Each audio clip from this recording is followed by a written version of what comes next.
नमस्कार, स्वागत है आप सभी का। आज का मुद्दा देख रहे हैं, आपके साथ मैं हूं पंकज रौतेला। बीते दिनों समाजवादी पार्टी में चले घमासान के बाद जब मुलायम सिंह यादव ने ऐलान किया था कि अब कोई लड़ाई और मनमुटाव नहीं है, तो लगा था कि शायद अब सब कुछ ठीक हो गया है। लेकिन आज की हकीकत यह है कि यह लड़ाई पहले से ज्यादा मुखर होकर अब सामने आ रही है।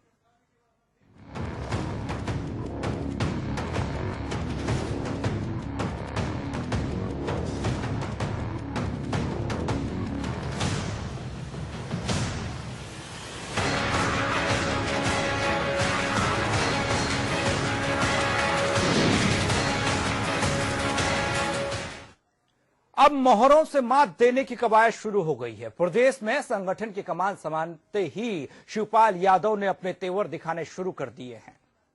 आज 3 एमएलसी समेत 7 पदाधिकारियों की छुट्टी कर दी गई और ये वो लोग थे जो सीएम अखिलेश यादव के समर्थक माने जाते हैं। इतना ही नहीं, शिवपाल यादव ने बड़े भाई रामगोपाल यादव के सामने भी खींच दी है बड़ी लकीर। ये रिपोर्ट देखिए और समझिए किस बात को आज हम करने जा रहे हैं। सुलह और समझौते की तमाम घोषणाओं के बाद समाजवादी पार्टी में युद्ध विराम की बिसात पर बदले की चौसर सजाई गई है, जिसमें शह और मात का खेल खेला जा रहा है। और इस बाजी में वजीर फिलहाल शिवपाल यादव हैं, यानी नए अध्यक्ष का पद संभालते ही शिवपाल यादव ने अखिलेश यादव के खास मोहरों को खेल से बाहर कर दिया है। इस खेल की सबसे बड़ी चाल यह है कि चारों फ्रंटलों के अध्यक्ष समेत करीब 7 लोगों को एक साथ बाहर का रास्ता दिखाया गया है, जिनमें 3 एमएलसी भी शामिल हैं।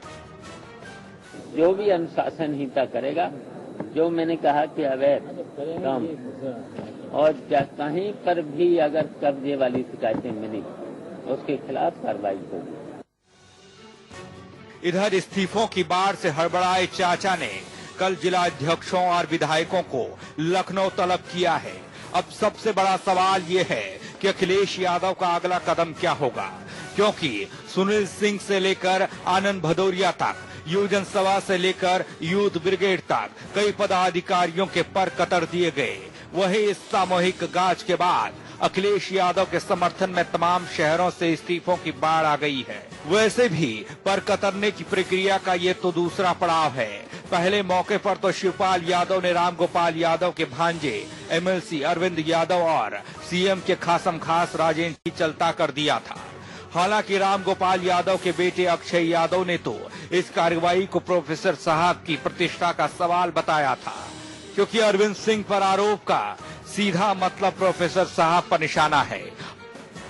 यानी इधर अखिलेश यादव विकास यात्रा की तैयारी में लगे हैं, उधर चाचा शिवपाल उनके चहेतों को चलता करने में जुटे हैं कि क्या कार्रवाई का कोड़ा उन पर भी चल सकता है, जो विकास यात्रा की उस बस में मुखिया अखिलेश यादव के साथ सवार होंगे। समाजवादी पार्टी में ऊपरी तौर पर दिखावे के लिए भले ही श्री मुलायम सिंह यादव ने एका करवा दिया हो, लेकिन सत्ता के लिए टकराहट, महत्वाकांक्षाओं की टकराहट अभी भी जारी है और जिसका प्रदर्शन श्री शिवपाल यादव ने एक मैनपुरी के एमएलसी को पार्टी से निकालकर प्रदर्शित कर दिया है। आगे चीजें और बढ़ेंगी। सैफई कुनबा उत्तर प्रदेश की सत्ता को राजसत्ता, राजघराना मान के जिस तरह से राजघराने के रूप में जो आचरण है सैफई कुनबे का, उससे उत्तर प्रदेश की 22 करोड़ जनता त्रस्त है। शासन प्रशासन पूरी तरह से ठप है और इसको लोकतांत्रिक व्यवस्था न समझ करके सैफई कुनबे ने इस उत्तर प्रदेश की सत्ता को अपनी व्यक्तिगत सत्ता समझ ली है। उत्तर प्रदेश की जनता इसको बर्दाश्त नहीं करेगी और आने वाले दिन में इसका कड़ा जवाब देगी। बहरहाल सपा मुखिया मुलायम सिंह के दखल के बाद महसूस होने लगा था कि अब परिवार पर छाए संकट के बादल छट जाएंगे, लेकिन यहाँ तो करीबियों की काट छाट का खेल चल रहा है, बदस्तूर जारी है। इस सिलसिले के बीच सवाल ये है, क्या संघर्ष की मुनादी खुले तौर पर होने लगी है, इसलिए वजीर बनने के लिए प्यादों को निपटाया जा रहा है। ब्यूरो रिपोर्ट के साथ साजिद अली, के न्यूज।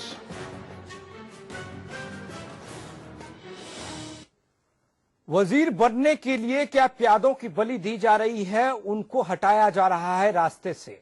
यह बड़ा सवाल है और इसी पर आज हम चर्चा करेंगे कि समाजवादी पार्टी में आखिर जो लड़ाई चल रही है वो लड़ाई अब बदले की विषाद में तब्दील हो चुकी है क्या? हमारे प्रधान संपादक अमिताभ अग्निहोत्री जी हमारे साथ जुड़ रहे हैं।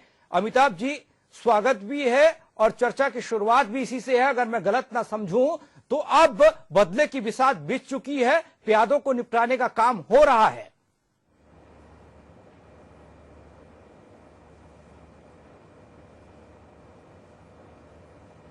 जी बिल्कुल ठीक बात कही आपने। अब लड़ाई ज्यादा गंभीर है, अब लड़ाई ज्यादा खतरनाक है। पहले जो लड़ाई थी वो कुल जमा 4-5 लोगों के बीच तक कन्फाइंड थी जी। शिवपाल यादव, अखिलेश यादव, रामगोपाल यादव, मुलायम सिंह यादव, 4 लोगों तक कन्फाइंड थी। अब ये लड़ाई पहुंच गई गाजियाबाद से गाजीपुर तक, बस्ती से बहराइच तक। अब ये लड़ाई ज्यादा व्यापक हो गई और चुनाव को अगर हम मैं सामने रखूं तो समाजवादी पार्टी अपने जीवन काल के सबसे बुरे दौर से गुजर रही है जी। आप सोचिए, शिवपाल जी ने अध्यक्ष बने हुए उनको 2 दिन हुए चार्ज लिए हुए। संडे कल उन्होंने चार्ज लिया था, आज दूसरा दिन था। इसमें उन्होंने चुन चुन के वो सारे मोहरे मार दिए जो रामगोपाल यादव का प्रतिनिधित्व करते थे या जो अखिलेश यादव की छाया माने जाते थे। चाहे वो साजन हो, चाहे आनंद भदौरिया हो, चाहे संजय लाठर हो, चाहे मोहम्मद एवाद हो, तमाम नाम में गिना सकता हूं, दिग्विजय देव हो, कोई हो, ये जितने नौजवान साथी थे ये सब अखिलेश के क्रांति रथ के साथी थे जब 2012 में अखिलेश क्रांति रथ लेके निकले थे। तो ये हमला साजन पर नहीं है, आनंद भदौरिया पर नहीं है, ये हमला अखिलेश पर है।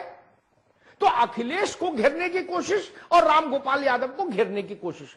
आप देखिए, आज इसी के प्रति उत्तर में रामगोपाल यादव खुद तो नहीं आए, लेकिन उनके सांसद बेटे अक्षय ने मोर्चा खोल दिया दिल्ली में जी।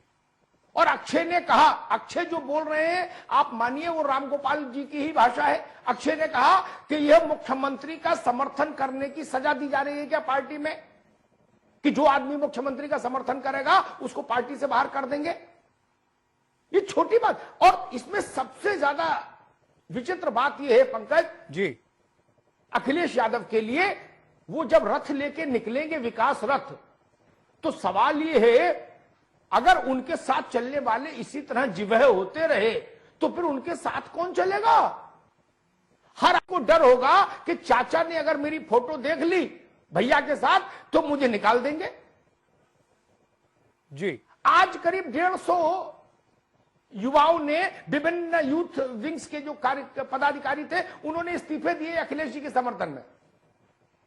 एक धारणा थी कि शायद इस्तीफे स्वीकार नहीं किए जाएंगे, मास रेजिग्नेशन है।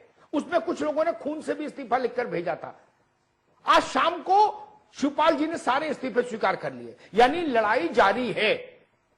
अखिलेश यादव को अपना नायकत्व सिद्ध करना होगा। वो अब उस स्थिति में लाके खड़े कर दिए गए हैं, पॉइंट ऑफ नो रिटर्न, जहां से वापसी संभव नहीं है। अब उनको आगे ही चलना होगा और एक बड़ी लड़ाई घर के भीतर लड़नी होगी। उसके बाद वो चुनाव लड़ने की स्थिति में आएंगे। जी अमिताभ जी, आप बने रहिए हमारे साथ। और भी मेहमान जुड़ रहे हैं, उनसे भी परिचय करा देते हैं आपका। प्रदीप सिंह बब्बू जी जुड़ रहे हैं समाजवादी पार्टी से, सुरेंद्र राजपूत कांग्रेस से हमारे साथ जुड़ रहे हैं, साथ ही साथ राकेश त्रिपाठी जी बीजेपी से हमारे साथ जुड़ रहे हैं। हमारे प्रधान संपादक अमिताभ जी पहले से जुड़े हुए हैं। आप सभी मेहमानों का स्वागत है।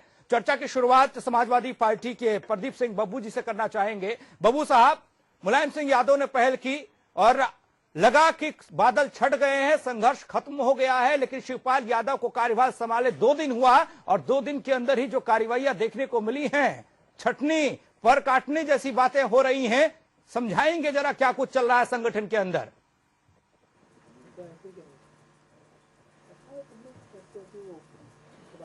पंकज जी, देखिए, ये परसों की घटना है जब नौजवान नारेबाजी करते हुए और राष्ट्रीय अध्यक्ष के कोठी के सामने पहुंच गए और उस नारेबाजी में अपनी भावनाओं के प्रकटीकरण में कुछ ज्यादा नारेबाजी करने लगे और राष्ट्रीय अध्यक्ष के खिलाफ भी नारेबाजी होने लगी। मुलायम सिंह यादव यूथ ब्रिगेड का कोई अध्यक्ष अगर मुलायम सिंह यादव के खिलाफ नारेबाजी कर रहा है जी, तो ये अनुशासनहीनता ही माना जाएगा। समाजवादी पार्टी में पहली बार अगर इस तरह की घटना हुई है बब्बू जी, कि पार्टी एक के सवाल अध्यक्ष पूछ के लूं? खिलाफ रुकिए, अनुशासनहीनता एक नारेबाजी सेकंड, करते हुए प्रदीप सिंह रुकिए, प्रदीप सिंह रुकिए, एक प्रश्न आपसे पूछ लूं, एक प्रश्न आपसे पूछ लूं, प्रदीप सिंह रुकिए भाई। शिवपाल जी के घर के बाहर, जी जी, शिवपाल यादव जी के घर के बाहर उनके समर्थकों ने रामगोपाल यादव के खिलाफ नारेबाजी की। क्या किसी को निकाला? रामगोपाल यादव को नेताजी ने अभी परसों कहा कि मेरे बाद पार्टी में नंबर 2 रामगोपाल है। क्या रामगोपाल यादव को गाली देने के आरोप में किसी को निकाला आपने?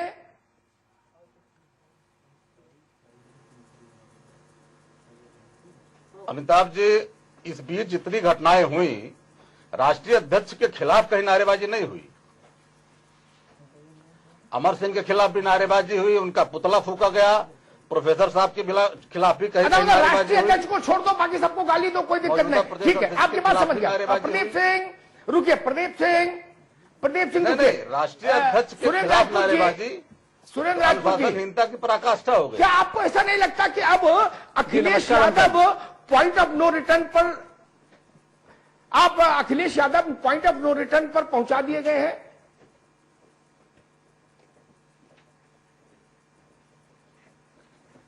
अमिताभ जी, मैं अक्सर आपके सामने एक शेर कहने की धृष्टता करता हूं कि समंदर ये तेरी खामोशी कुछ और कहती है, मगर साहिल पे टूटी कश्तियां कुछ और कहती हैं, और मेरी आंखों ने देखे शहर के कई मंजर, मगर अखबार की सुर्खियां कुछ और कहती हैं। सच्चाई ये है कि जो समाजवादी पार्टी में जो वॉरिंग फैक्शंस है ना, इन दोनों वॉरिंग फैक्शंस ने मूल रूप से श्री मुलायम सिंह यादव जी को एक डस्टबिन बना दिया है, गार्बेज बॉक्स बना दिया है कि जो कुछ करो मुलायम सिंह जी के नाम पर करो। मुलायम सिंह जी का नाम ना हो गया, वो बिल्कुल ऐसी चीज हो गई जिसमें कि कहीं ना कहीं आप कुछ भी करिए। और नेताजी ने कहा आप रामगोपाल को गाली दीजिए, कह नेताजी ने कहा शिवपाल को गाली दीजिए, कह नेताजी जिंदाबाद। आप जब नेताजी को भी गाली दीजिए, कहें जो नेताजी कहेंगे वो हम करेंगे। सच बात यह है कि नेताजी की पोजीशन भारतीय जनता पार्टी में, वो जो मार्गदर्शक मंडल इन्होंने बनाया है ना अमिताभ जी, वो मार्गदर्शक मंडल के जो सीनियर लोग हैं उनसे भी बुरी हो गई है।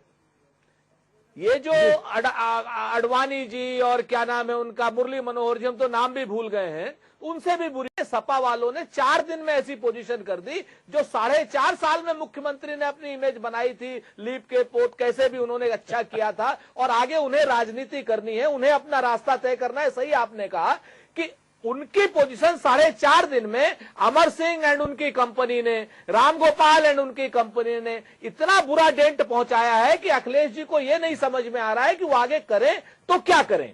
और अखिलेश जी के लिए ऐतिहासिक क्षण है। अगर उस चीज को वो सही तरीके से करना चाहते हैं, रखना चाहते हैं, तो उन्हें कुछ कठोर डिसीजन लेने होंगे।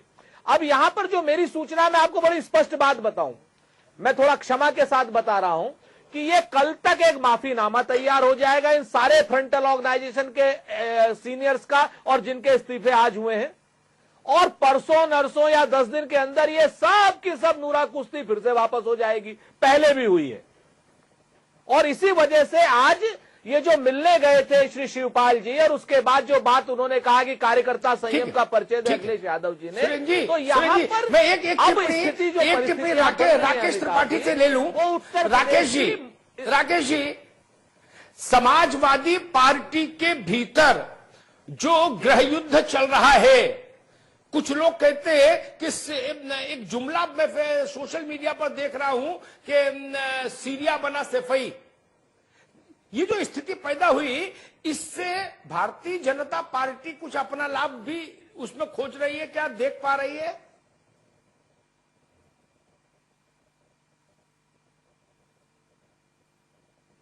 भारतीय जनता पार्टी अपना लाभ नहीं देख रही है, लेकिन उत्तर प्रदेश की जनता का नुकसान जरूर देख रही है कि आज जब 4.5 वर्ष के कार्यकाल के बाद अखिलेश यादव जी के लिए वो दिन थे जब अखिलेश यादव जी को अपनी उपलब्धियां बतानी चाहिए थी, उनको अपनी नाकामियों के कारण बताने चाहिए थे।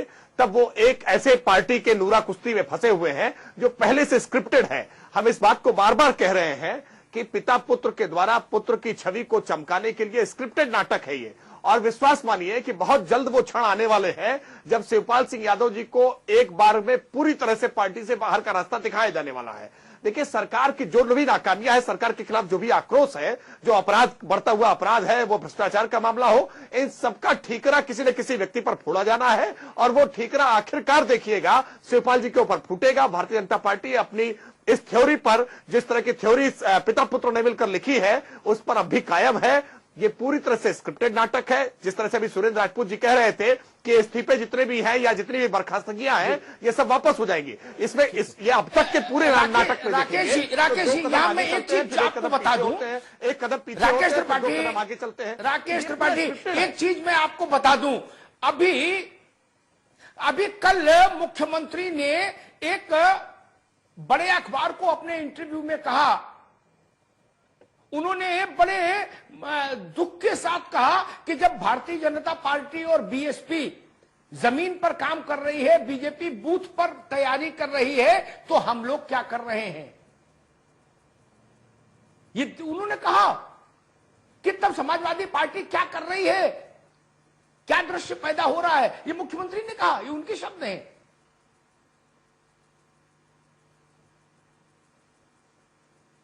उसके कारण है कि ये कहने के पीछे कारण ये है कि उत्तर प्रदेश के मुख्यमंत्री अखिलेश यादव जी को और सपा सुप्रीमो मुलायम सिंह यादव जी को इस बात का आभास हो गया है कि उत्तर प्रदेश में 2017 में समाजवादी पार्टी अपने सर्वाधिक दुर्दिन देखने जा रही है।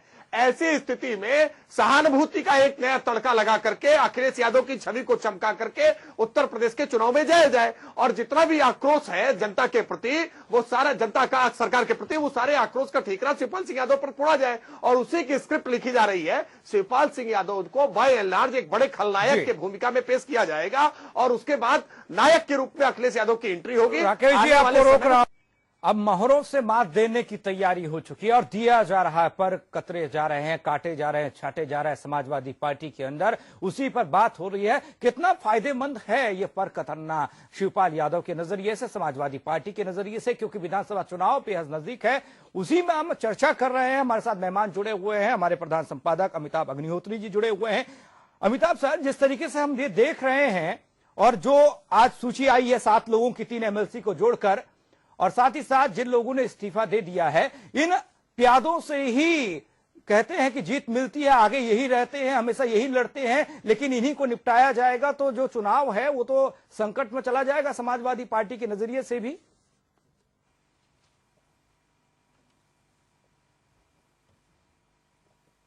देखिए, अभी समाजवादी पार्टी को ये इस वक्त का जो संग्राम है, उससे जो मुझे दिखाई देता है, सबसे बड़ा नुकसान जो दिखाई देता वो ये दिखाई देता है कि एक तो यूथ आपसे अलग हो जाएगा। जो 2012 में आपकी जीत का एक बड़ा कारण था नौजवानों का आपके साथ जुड़ना, वो यूथ आपसे अलग होगा एक। और दूसरा, इससे भी महत्वपूर्ण कारण, मेरी बात से सुरेंद्र राजपूत जी मेरे ख्याल से इत्तेफाक रखेंगे, समाजवादी पार्टी उत्तर प्रदेश में जिस तरह से अल्पसंख्यक टैक्टिकल वोटिंग पसंद करता है, एक आपस में लड़ती हुई, गृह युद्ध में फंसी हुई समाजवादी पार्टी अल्पसंख्यक वोट को थामकर नहीं रख पाएगी। सुरेंद्र राजपूत जी, अब इसका लाभ कितना बीएसपी को मिलेगा, कितना कांग्रेस को मिलेगा, वो अलहदा किस्म का सवाल है।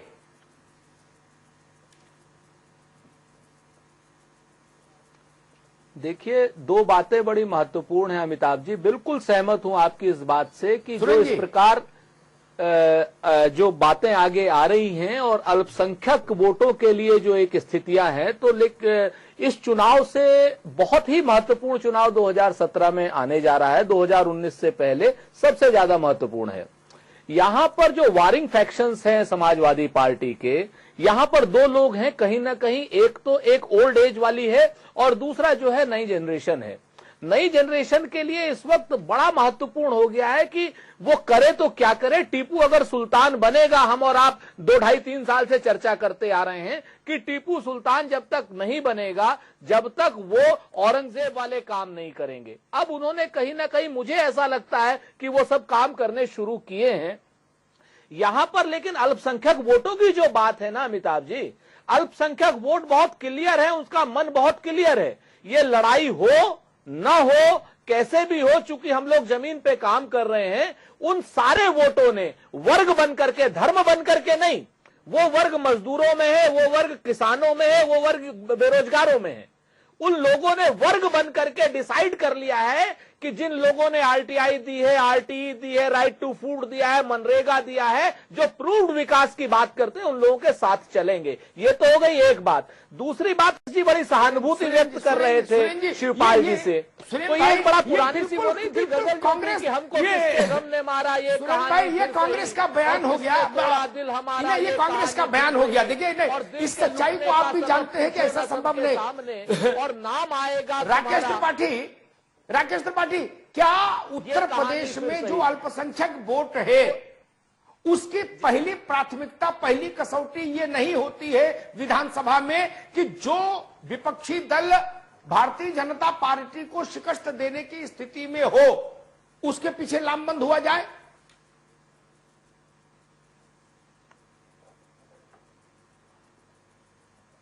अमिताभ जी, कहीं ना कहीं आपकी बात में बहुत बड़ी सत्यता है।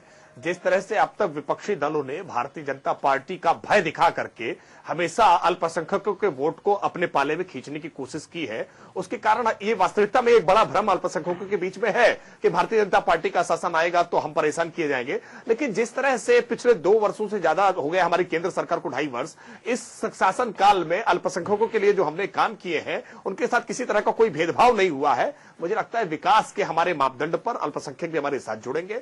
और जहां तक समाजवादी पार्टी, कांग्रेस पार्टी और बसपा पार्टी का, जी कह रहे थे अपनी पार्टी के लिए, वही आप अपनी के लिए बोल रहे हो।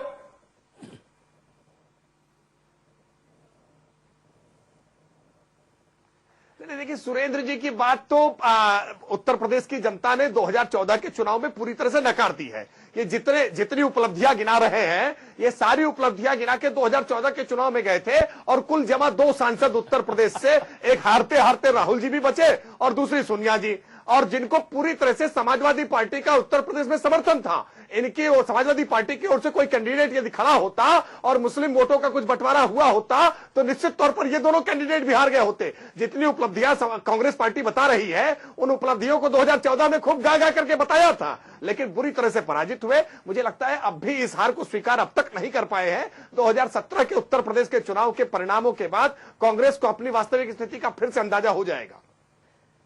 देखिए अमिताभ जी, कितनी साफ गोई से राकेश जी ने, भारतीय जनता पार्टी ने स्वीकारा है। एक बात राकेश त्रिपाठी ने बड़ी मौजूद है। सुरेंद्र जी, 1 मिनट, एक उत्तर दीजिए मुझे। 2014 में आपके पास जितने मुद्दे थे, उन मुद्दों के अतिरिक्त 2017 में आपके पास बताने को क्या है, वो समझा दीजिए। राकेश त्रिपाठी जी ने बड़ा अच्छा सवाल उठाया। सारे मुद्दे 2014 में आपकी जेब में थे, सारे पत्ते आपने चले, अब नया पत्ता कौन सा है जो 17 में चला जाएगा?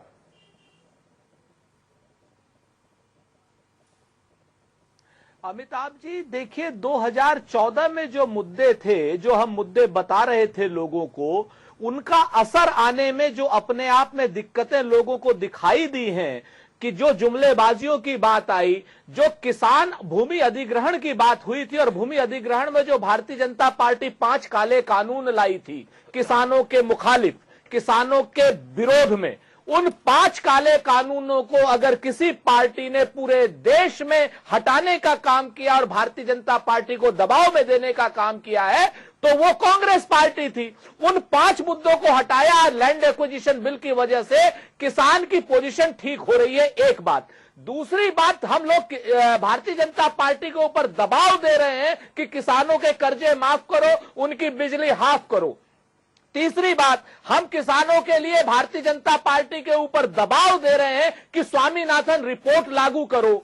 आज की डेट में किसान, और हम आज की डेट में दबाव दे रहे हैं, जो मनरेगा को ये लोग फेल्योर योजना कह रहे थे, आज की डेट में हमने इन्हें मजबूर किया है कि वो मनरेगा योजना से जो फायदे हुए हैं वो प्रधानमंत्री अब स्वयं मान रहे हैं। सुरेंद्र जी, इन्होंने चुनाव यूपी में और है, दबाव दे रहे हैं कि कुछ 150 दिन सपा पर भी करो। बोलो भैया। नरेंद्र मोदी के ऊपर बोलने से काम कैसे चलेगा?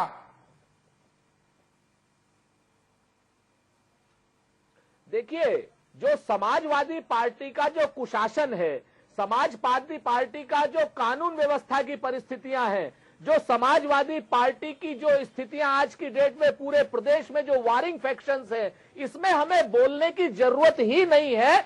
समाजवादी पार्टी तो फ्रैक्चर्ड हाउस है। समाजवादी पार्टी के लिए तो अखिलेश जी और शिवपाल जी अपने आप पे स्वयं संपूर्ण है, उसमें हमें कुछ करने की जरूरत नहीं है।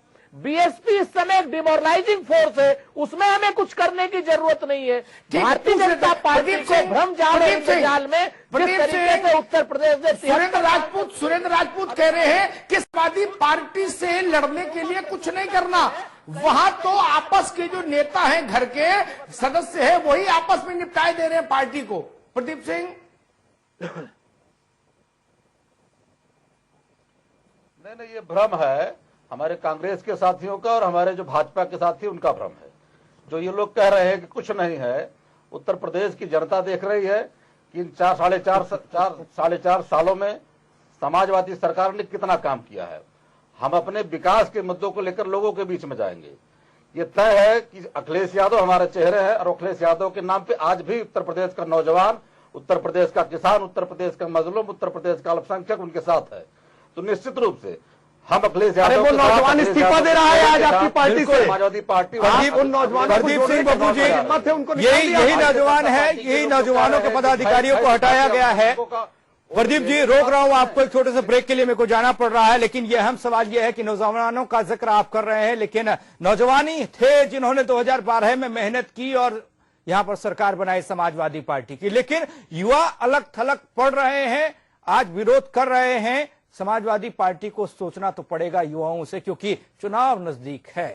तो युवा कार्यकर्ताओं को लेकर बात हो रही है समाजवादी पार्टी के अंदर। युवा नेताओं को, जिनके अंदर जोश था, उन नेताओं के पर कटे हैं, यानी कि युवा नेता नहीं है। युवा है तो कल है का नारा दिया जाता है और पार्टियों के अंदर भी ये लागू होता है। 2012 में जब सरकार समाजवादी पार्टी की बनी थी तो क्रांति रथ यात्रा में युवाओं का योगदान था और वही युवा थे जो आज बाहर कर दिए गए हैं।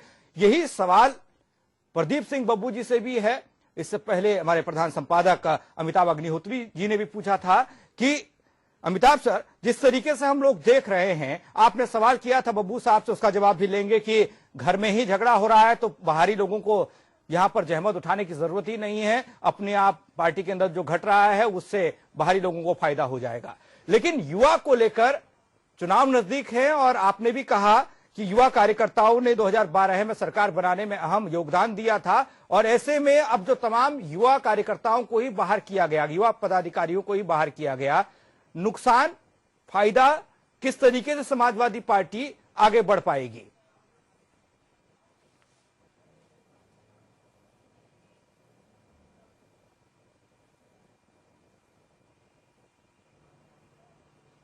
अमिताभ जी,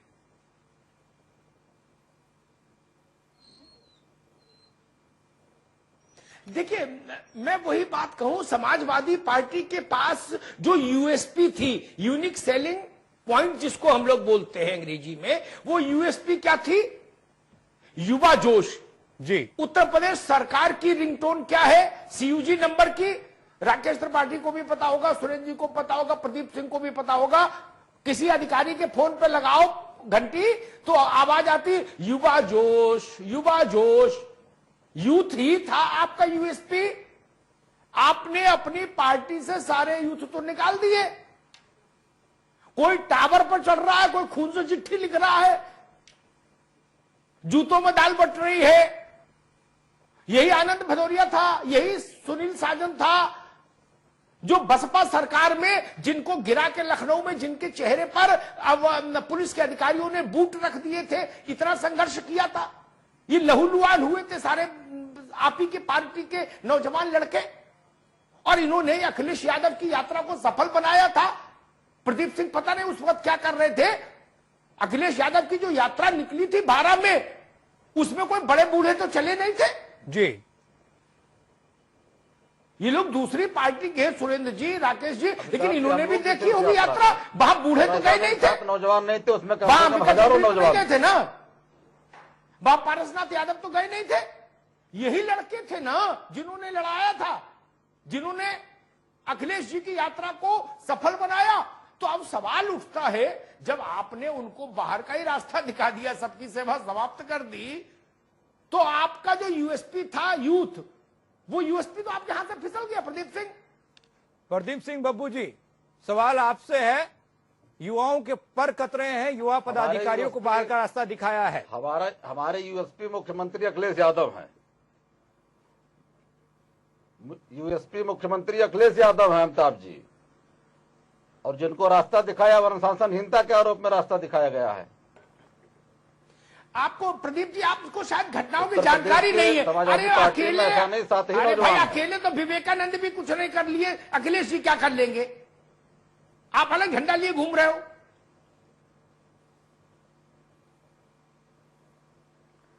नहीं, जानकारी है, और जो आप बता रहे हैं सारी घटनाओं की जानकारी है, लेकिन निश्चित रूप से इसका मतलब यह नहीं कोई राष्ट्रीय अध्यक्ष के खिलाफ नारेबाजी करे।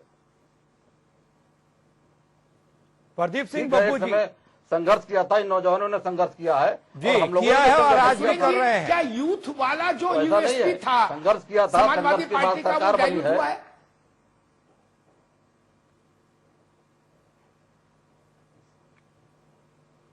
लेकिन राष्ट्रीय अध्यक्ष के खिलाफ अनुशासनहीनता के उनको निकाला गया है, और वो प्रदेश अध्यक्ष का निर्णय है।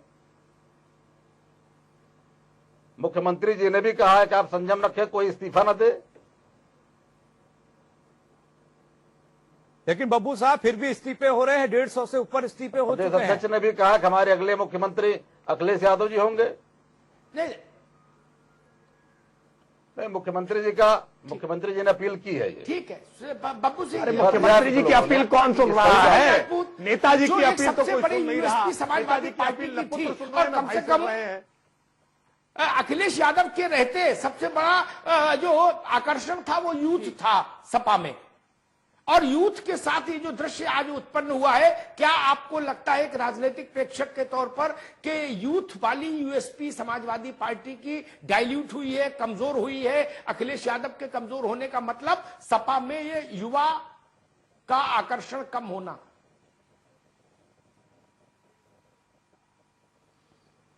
अमिताभ जी, बहुत महत्वपूर्ण बात है आपकी, लेकिन युवाओं का जो आकर्षण खत्म हुआ है वो आज 4 दिन में नहीं हुआ है। अखिलेश यादव जी के यहां पर समाजवादी पार्टी में पिछले 5 सालों में 5 लाख वैकेंसीज थी युवाओं के लिए, जो भरी गई वो कोर्ट में है, और जो नहीं भरी गई वो युवा बेरोजगार खड़ा है। 20 चपरासियों की पोस्ट के लिए 20 लाख आवेदन आ रहे हैं, जिसमें 253 जो है पीएचडी होल्डर्स के हैं। आज की डेट में जो पिछले 5 साल में 1 साल बेरोजगारी भत्ता बटा और 1 साल लैपटॉप मिला है, टैबलेट तो मिला ही नहीं। 80 लाख भाई, मैं सहमत हूं, मैं ये मुद्दे उठाता रहा हूं, आप जानते हो। मेरा सवाल ये था, जो युवा सपाई थे वो भी भाग गए, मैं ये कह रहा हूं। हाँ, ये बात आपकी सही है, सहमत हूं आपसे। जो युवा सपाई थे उसमें कहीं ना कहीं डिसल्यूजन है, और वो अखिलेश यादव के साथ में है। अगर अखिलेश यादव जी उनकी लड़ाई मजबूती से अपने शीर्ष नेतृत्व के सामने नहीं लड़ते हैं तो इतिहास में हिस्सा हो जाएंगे श्री अखिलेश यादव जी। अगर वो लड़ाई मजबूती से लड़ते हैं, इसी युवा नेतृत्व की लड़ाई अपने पार्टी में मजबूती से लड़ते हैं, तो निश्चित तौर पर अखिलेश यादव कहीं ना कहीं इन युवाओं के नेता भी बने रहेंगे और इन युवाओं के आदर्श भी बनेंगे। लेकिन यहां पर जो महत्वपूर्ण है, मैं फिर से आपसे कह रहा हूं कि समाजवादी पार्टी में जिस प्रकार का ये वर्ग संघर्ष है, नेतृत्व संघर्ष है, ये कहीं ना कहीं अखिलेश यादव को एक ऐतिहासिक मौका तो दे रहा है, लेकिन उस ऐतिहासिक मौके का अखिलेश यादव जी कितना लाभ उठाते हैं ये आने वाला समय ही बताएगा। और उनके नेतृत्व में ये सब लोग अक्षुण्ण रहते हैं या नहीं रहते हैं, उस पर ही सारी चीजें अमिताभ जी डिसाइड होंगी।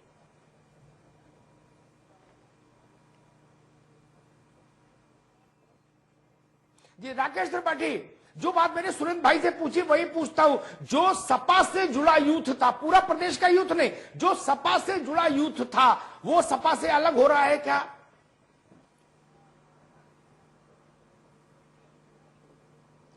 निश्चित तौर पे अलग हो रहा है और विशेष तौर पर सपा से जुड़ा हुआ यूथ अखिलेश के साथ जुड़ा हुआ है। और आज की जो कार्रवाई है, आपने जो शुरुआत में बात कही कि आज की कार्रवाई कोई मोहम्मद इबाद पर कार्रवाई और दिग्विजय सिंह देव पर या ब्रजेश यादव पर या सुनील साजन पर कार्रवाई नहीं है। आज की कार्रवाई पूरी तरह से अखिलेश यादव पर की गई कार्रवाई है। अखिलेश यादव जी ने कहा पीडब्ल्यूडी डिपार्टमेंट चाचा को वापस न किया जाना उनको अत्यंत पीड़ाजनक है और पीडब्ल्यूडी डिपार्टमेंट जब तक वापस नहीं आएगा तब तक अखिलेश जी के लोगों पर इसी तरह से हमला जारी रहेगा। अब बारी अखिलेश जी की है कि अपने निकट के लोगों को बचाने के लिए ये पीडब्ल्यूडी का दर्द है राकेश जी ने बयान दिया, ये पीडब्ल्यूडी का दर्द है ना। लेकिन बिल्कुल बिल्कुल बिल्कुल पीडब्ल्यूडी का दर्द दिख रहा है।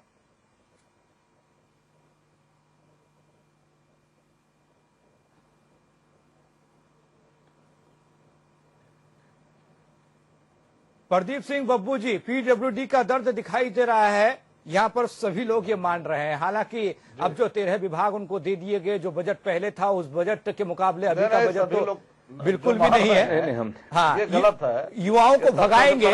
आपको याद होगा देश में नरेंद्र मोदी की सरकार बनी है तो युवाओं के दम पर बनी है। उत्तर प्रदेश में युवाओं की जनसंख्या को आप भाप सकते हैं और ऐसे में युवा पदाधिकारियों को बाहर का रास्ता दिखाना, चाहे आप कह लीजिए युवाओं के दम पे बनी और फिर युवाओं के दम पे बनेगी और मुख्यमंत्री हमारे अखिलेश यादव होंगे।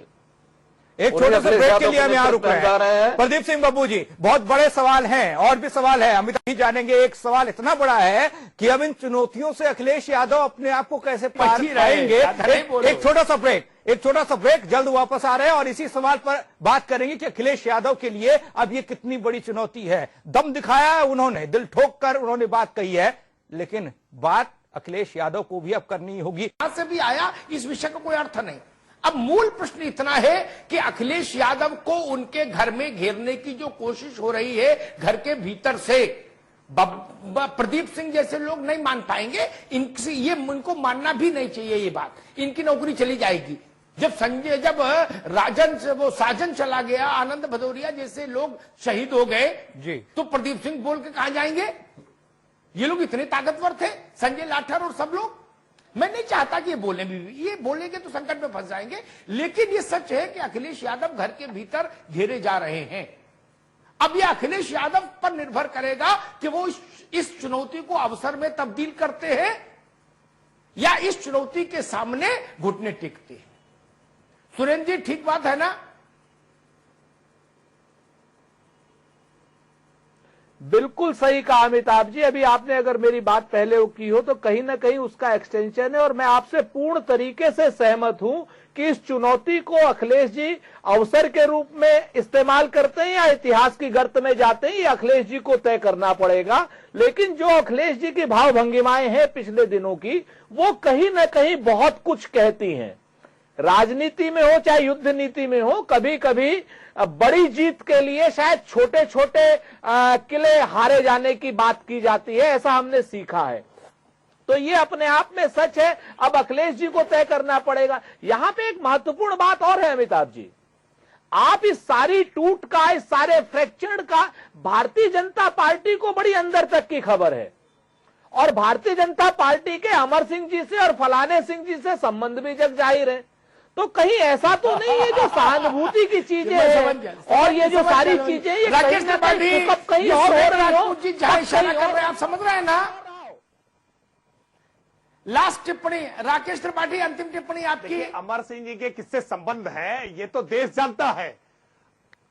नहीं, अमर सिंह जी के किससे संबंध है देश जानता है। नोट के बदले वोट कौन कौन खरीद रहा था, नोट कहां पहुंचा रहा था, ये देश की जनता ने देखा है। और कांग्रेस के और समाजवादी पार्टी के संबंध भी देश ने देखे हैं। ये दोनों एक दूसरे के साथ कैसे पूरक बनकर एक दूसरे की बैसाखी लेकर खड़े होते हैं। इसलिए कम से कम, अरे भाई, प्रश्न के ऊपर प्रश्न क्यों कर रहे हैं? प्रश्न पे जवाब दीजिए, भाजपा को खोजना, डिनाई कर दीजिए, आपको स्वीकार करना है।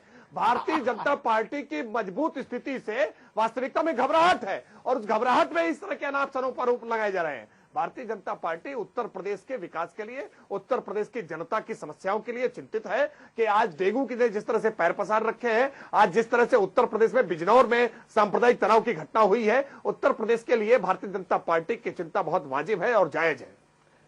देखिए, इतनी वाजिब है भारतीय जनता पार्टी की चिंता कि बिजनौर में दंगा भी खुद कराए, झगड़ा भी खुद कराए और उसके बाद चिंता भी खुद करें। एक अंतिम टिप्पणी आपकी, सुरेंद्र भाई अभी समय नहीं होगा। प्रदीप सिंह, मुझे ये बताइए, ये घर का कलेश निपटेगा कि नहीं निपटेगा? प्रदीप सिंह, छोटा सा जवाब दीजिए। ये घर का संघर्ष, ये गृह युद्ध थमेगा या नहीं थमेगा?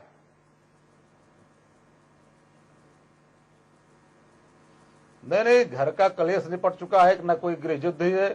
कल शिवपाल जी ने बैठक बुलाई है, 6 अक्टूबर को राष्ट्रीय अध्यक्ष की रैली है आजमगढ़ में, उसकी तैयारी के लिए मुख्यमंत्री ने कैबिनेट बुलाई। सब कुछ अपने हिसाब से चल रहा है। अब कोई गृह युद्ध नहीं है, न कोई स्थित है। अब सारी चीजें अपने आप अपने हिसाब से चल रही हैं। इसको अपने आप ये सारी चीजें समय के साथ अपने आप सही हो जाएगी।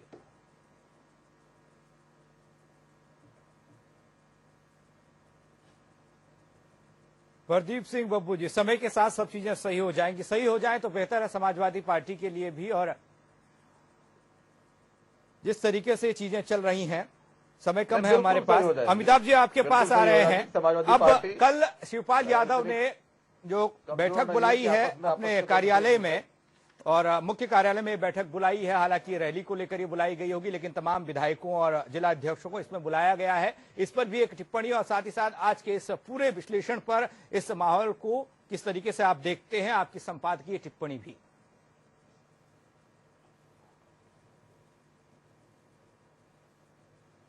देखिए पंकज, रैली बैठक बुलाई, रैली करेंगे, सामान्य क्रियाकलाप है, इस पर मैं क्या टिप्पणी करूं? मैं एक बात फिर दोहराऊंगा, समाजवादी पार्टी गंभीर किस्म के गृह युद्ध से अभिशप्त है। एक ओर रामगोपाल यादव और अखिलेश यादव खड़े हैं, दूसरी तरफ शिवपाल जी खड़े हैं। शह और मात का खेल जारी। एक बात मैं कहता हूं, प्रदीप सिंह पता नहीं उससे कितना इत्तेफाक रख पाएंगे, बेचारे नहीं रख पाएंगे, लेकिन सुरेंद्र राजपूत समझेंगे कांग्रेस के नेता के नाते नहीं, और राकेश समझेंगे बीजेपी ने एक राजनीतिक कार्यकर्ता के नाते। मुख्यमंत्री का एक इंटरव्यू अभी मैंने पढ़ा आज सुबह जी, जिसमें मुख्यमंत्री से प्रश्न हुआ, अंग्रेजी में इंटरव्यू है, प्रश्न होता है आर यू अलोन? गंभीर प्रश्न है किसी मुख्यमंत्री से, आर यू अलोन? मुख्यमंत्री पॉज लेते हैं। अब मुख्यमंत्री कहते हैं no I am not alone. फिर वो हिंदी में कहते हैं आपको पता होना चाहिए मैं पार्टी के युवा संगठनों का राष्ट्रीय प्रभारी हूं और युवाओं की ताकत को कभी कमजोर करके मत आंकिएगा। ये उन्होंने परसों कहा और आज सारे युवा विंग्स के प्रेसिडेंट शहीद कर दिए गए। अब बताइए, प्रदीप सिंह समझ नहीं पाएंगे, ये गंभीर मामला है, लेकिन क्या जो राष्ट्रीय प्रभारी है युवा संगठनों का, जब आप युवा संगठनों के अध्यक्षों को डिसमिस कर रहे हैं, तो क्या यह मैंडेटरी नहीं था पार्टी संविधान के मुताबिक कि राष्ट्रीय प्रभारी की सहमति होनी चाहिए थी उसमें?